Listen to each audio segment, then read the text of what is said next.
और अयोध्या पहुंचे लोक निर्माण मंत्री जितिन प्रसाद ने सर्किट हाउस में विभागीय अधिकारियों के साथ बैठक की। वहीं बैठक के बाद मंत्री जितिन प्रसाद ने कहा कि अधिकारियों को निर्देश दिए गए हैं, बरसात के पहले रामपथ का निर्माण पूरा हो जाए। रात दिन शिफ्ट में काम कराएं जाने के भी उन्होंने निर्देश दिए हैं। अयोध्या नगरी खास महत्व रखती है। पीएम मोदी सीएम योगी की प्राथमिकताओं में अयोध्या नगरी है, जो हमारी प्राथमिकता है।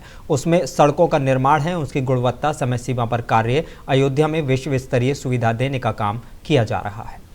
अयोध्या माननीय प्रधानमंत्री जी और माननीय मुख्यमंत्री जी के सानिध्य में यहाँ हो रहा है निर्माण कार्य। लोक निर्माण विभाग के समीक्षा की गई है सभी सांसदों के साथ, विधायकों के साथ, जनप्रतिनिधियों के साथ। और यहाँ पूरी जो स्पष्ट निर्देश है माननीय मुख्यमंत्री जी के कि गुणवत्ता और समय सीमा पे यहाँ जो मंदिर निर्माण तो हो ही रहा है, साथ ही साथ अयोध्या नगरी का भी चौमुखी विकास, उसके लिए हम लोग प्रतिबद्ध हैं।